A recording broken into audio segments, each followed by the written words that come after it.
To round off our discussion now, I want to turn your attention to the work Christianity and Idealism that has a section that summarizes Van Til's doctoral work on God and the Absolute.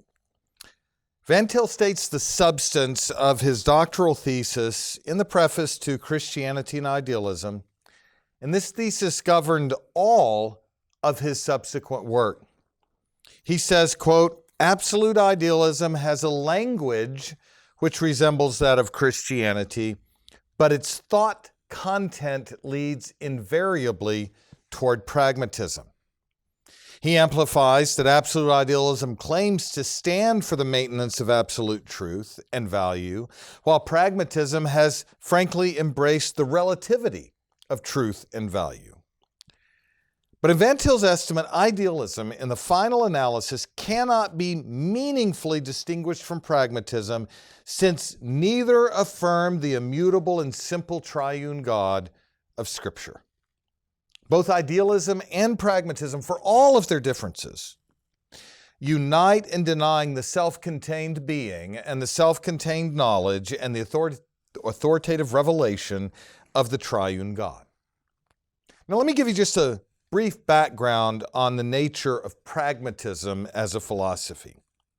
Pragmatism is the view that the truth of theories or beliefs ought to be judged by their utilitarian or practical success in solving problems. Greg Bahnsen, in a useful essay entitled Pragmatism, Prejudice, and Presuppositionalism, one of my more favorite titles for essays, Pragmatism, Prejudice, and Presuppositionalism, outlined the proposal of the father of modern pragmatism, John Dewey, in the following way.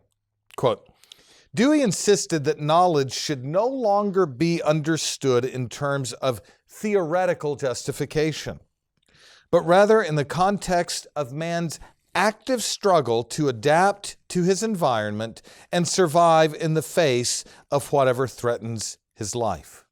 End of quote. Dewey speaks of ideas. Now, we're going to talk about pragmatism very briefly here, but Dewey speaks, in terms of pragmatism, he speaks of ideas. He uses the concept of idea quite regularly. And listen to what he says. You'll see this. We've done so much work in this course that you'll see this starting to just flow right out. Van Til's thesis. Dewey speaks of ideas in the following way. Ideas are anticipatory plans and designs which take effect in concrete reconstructions of antecedent conditions of existence. Ideas are plans of operations to be performed and are integral factors in actions which change the face of the world. The idea or anticipation of possible outcome must, in order to satisfy the requirements of controlled inquiry, be such as to indicate an operation to be existentially performed, or it is a means of effecting existential transformation, without which a problematic situation cannot be resolved. Ideas have to have their worth tested experientially. In themselves, they are tentative and provisional, aimed at what? Utility or problem solving. Do you see it? Dewey says ideas are tentative provisional proposals aimed at problem solving. They are plans of operation calculated to change the world. There's a reciprocity between the evolving idea and the changing of the world. The similarity to idealism is obvious. Ideas are provisional, developmental, tentative, and change along with the situation. Now, the difference to idealism is obvious. They are not moving toward ultimate rational telos, but merely toward problem solving. But Van Til's argument, in brief, is that the conception of idea in both views, absolute idealism and pragmatism, share the same provisional and developmental nature, even if they have different ends or goals. Absolute rationality for idealism, problem solving for pragmatism. Both are committed to provisional developmental ideas that change along with the environment, the object. One final point needs to be made about pragmatism by way of brief overview. The adaptive process of proposing ideas designed to solve a problem derives from a community of interpreters. Pragmatism is preeminently designed to address the social, political, and educational problems faced by a community. It is therefore a group of interpreters who engage in an ongoing task of problem solving through the endless revision and adaptation of ideas. This is what Van Til sees as so similar to idealism. Now, many in Van Til's day thought that absolute idealism and Christianity were co-belligerents, fighting for an absolute system that had to be presupposed in the interpretation of human experience. Proponents of various forms of absolute idealism were Josiah Royce, under whom Van Til studied, as well as Bosanquet, with whom Van Til interacted extensively. And in back of American and English expressions of these men, Royce American, Bosanquet English, stands, of course, Hegel. When Van Til expounds idealism, particularly in the approach that he takes in his dissertation and in Christianity and Idealism, he sets it up in terms of two dialectical poles that characterize the absolute.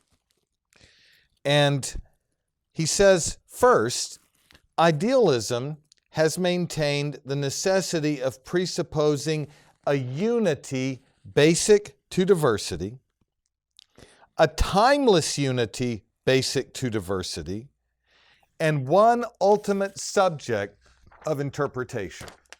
And so we've got this up. Now let's talk about the idealism, the way Van Til is presenting it, particularly in Christianity and Idealism. There's a dipolarity in idealism. Here, there is a unity basic to diversity.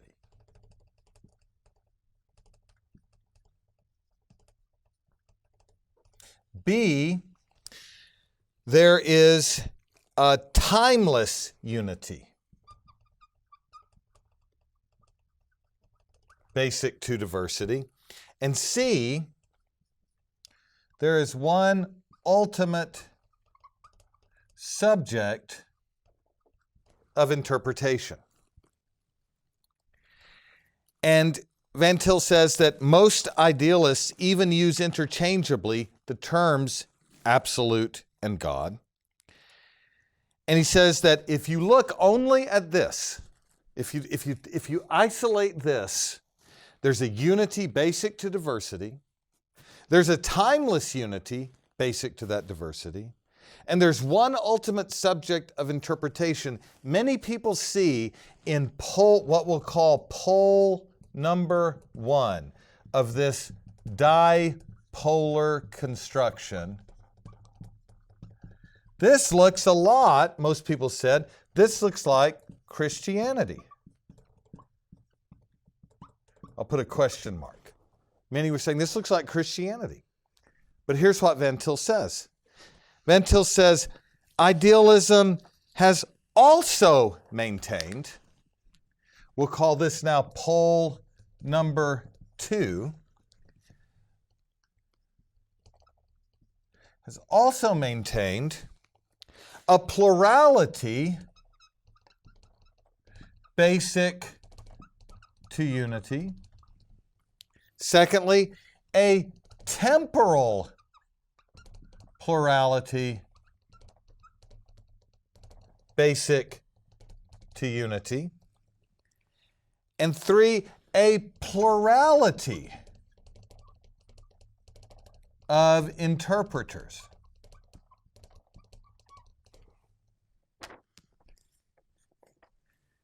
These are on page 34 of Christianity and Idealism. Now, he adds then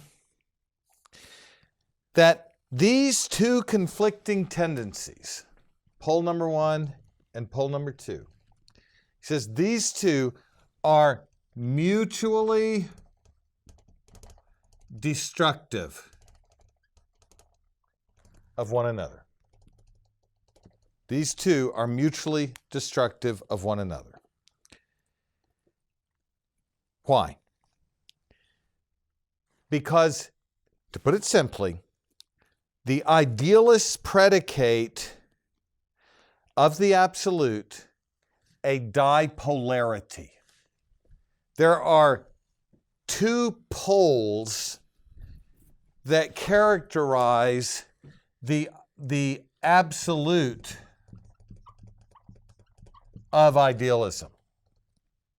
As we have seen before, unity and diversity, timelessness and temporality, one and many, are mutually constitutive and mutually developmental. And Van Til is saying, on the one hand, the idealists characterize the absolute by eternal unity.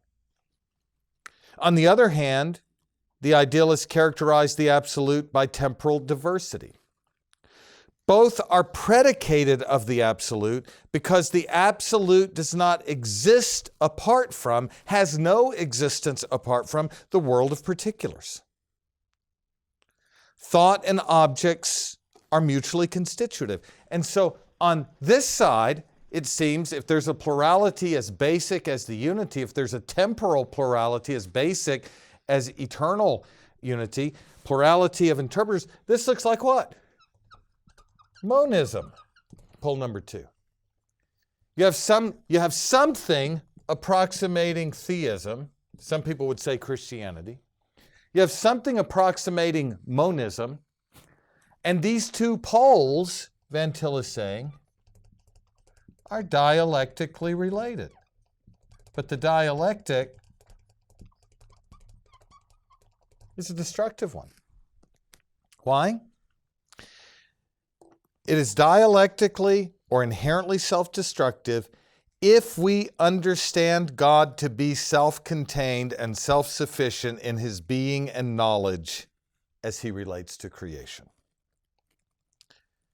It is in this light, then, that Van Til says idealism as well as pragmatism, it seems to me, has embraced the relativity of truth and value.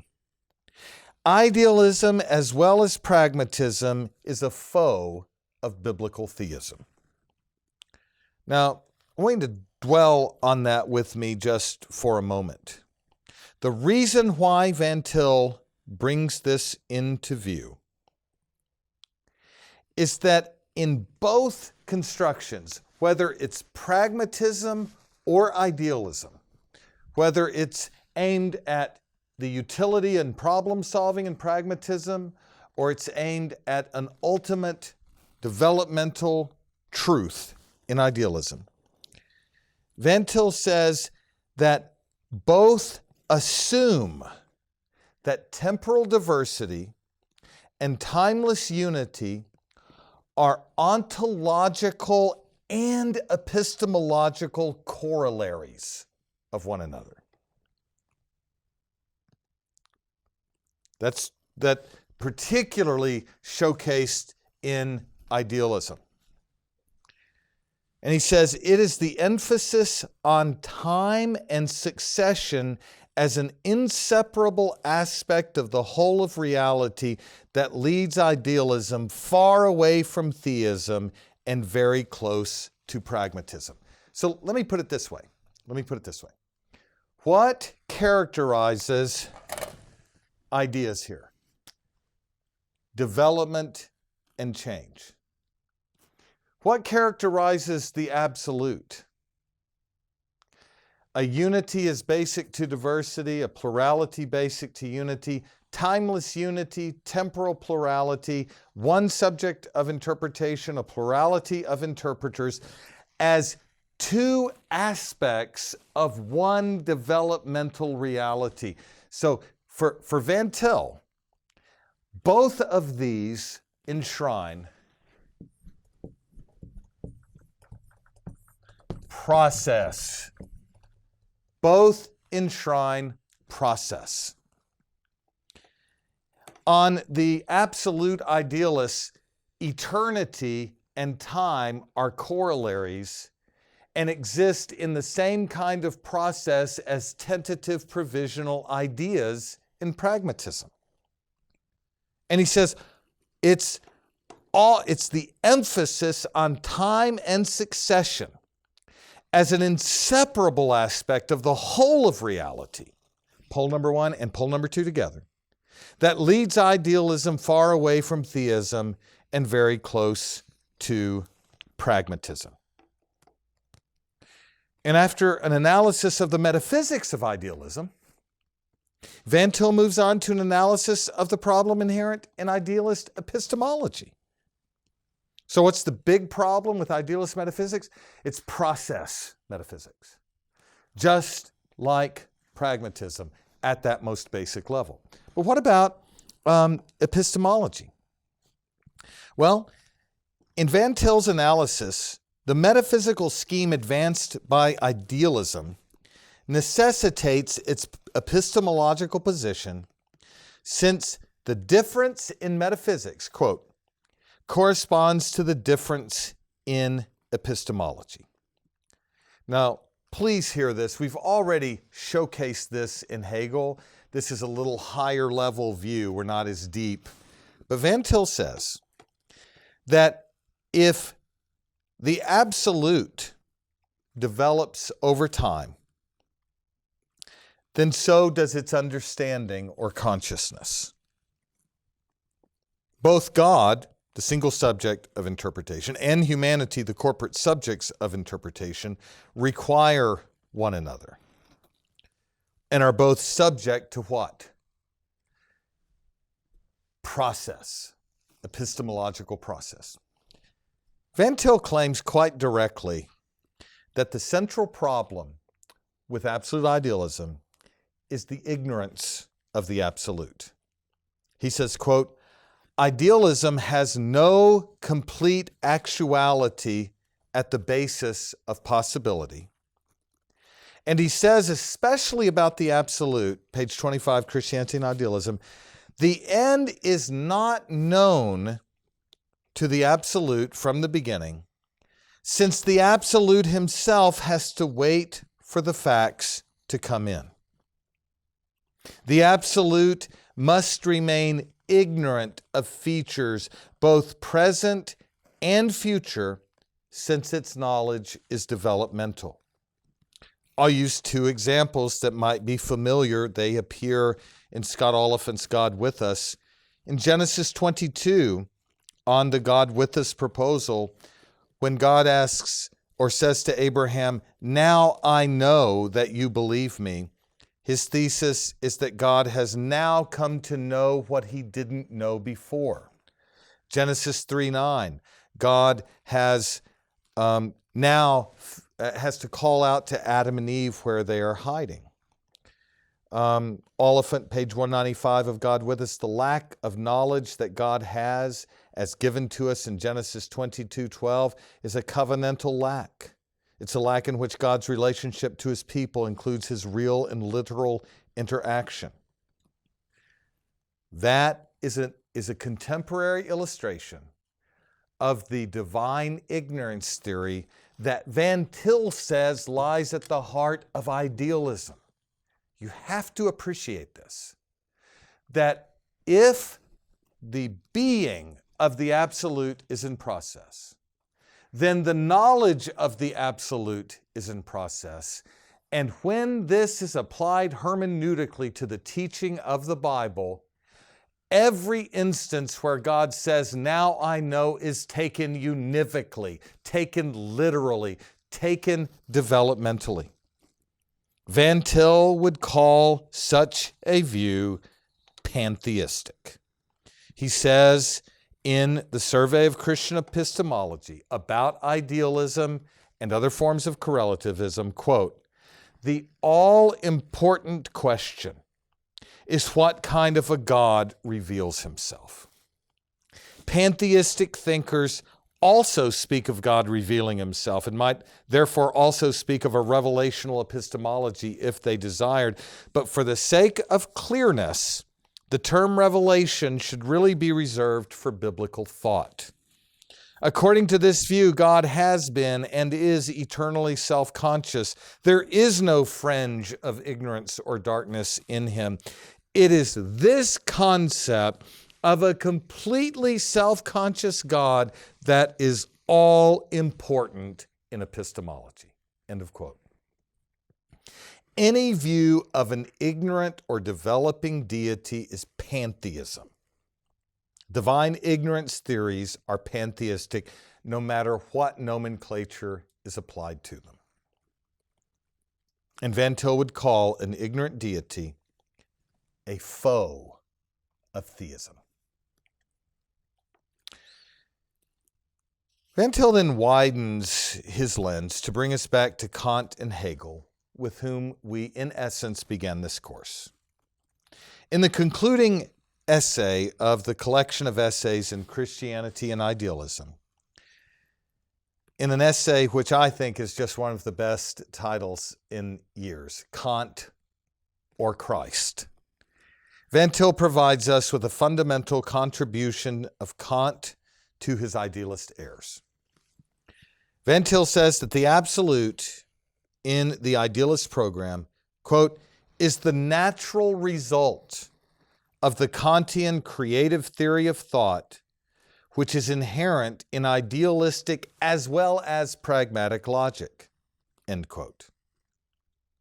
The difference arises when the absolute idealist repudiates the Kantian creative theory of thought on the merely individual level and reintroduces the same constructivism at the level of corporate humanity as it develops through time, as Geist is being actualized through its consciousness. Van Til notes the outlook of idealism, quote, is the logical development of Kant's view of the essential creativity of human thought. Creativity implies autonomy.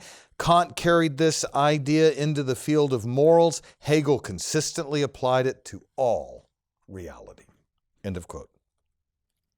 In other words, Hegel applied the constructive theory of thought not merely to an individual level with respect to phenomenal reality, but to the corporate level with respect to noumenal reality.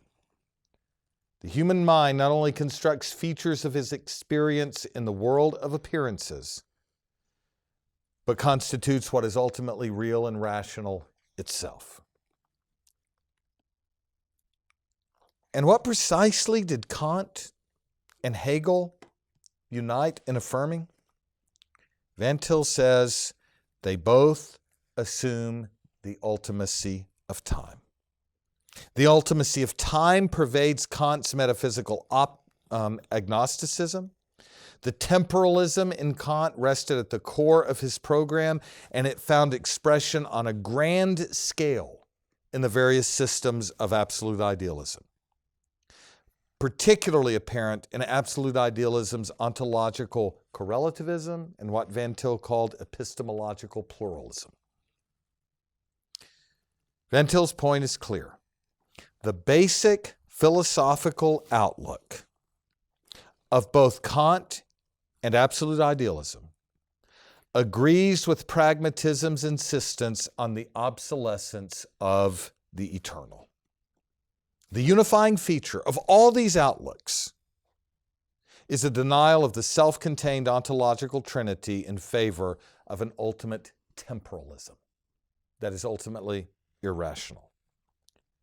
Thus, the argument that Van Til made against absolute idealism set the course for his entire publishing career. Van Til was, from beginning to end, the strongest critic of idealism in the 20th century. He was also among the strongest critics of the backdoor mutualism of traditional Roman Catholicism that insisted on grace ontologically reproportioning the creature to participate in God's essence. He was the strongest critic of Barth's front door mutualism that insisted God's being is a time event in a primordial, distinct dimension with the true creature, Jesus Christ. Whether the Analogia Entis of Rome or its temporal reconfiguration in the Analogia Temporis of Barth, or his universal opposition to all forms of correlativism and pantheism, ranging from Plato to Hegel, Van Til stands out as a giant in the 20th century with his insistence that the self-contained and self-sufficient triune God remains such in his condescension to relate to creation. Standing over against Kant, Hegel, Schleiermacher, Dorner, Bultmann, Barth, process theism, dipolar theism, open theism, contemporary evangelical biblicism, Van Til robustly maintained the twin affirmations of divine immutability and temporal creation that destroyed all forms of the correlativism that supplies the internal ground of idealism. He says this: the Bible does not hesitate to attribute all manner of activity to God. God creates the world. He keeps his eye on it constantly, not merely on the world in general, but even on the minutest details.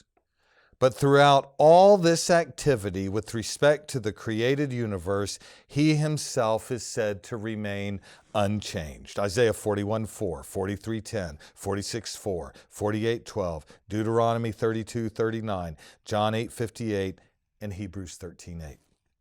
Herein exactly lies the glory of the Christian doctrine of God, that the unchangeable one is the one in control of the change of the universe. Intro to Systematic Theology, page 211. That is precisely the majestic locus of the mystery that Van Til confessed and defended. From his first publication to his last, may we not veer from that glorious path into the fatal errors of pantheism and idealism.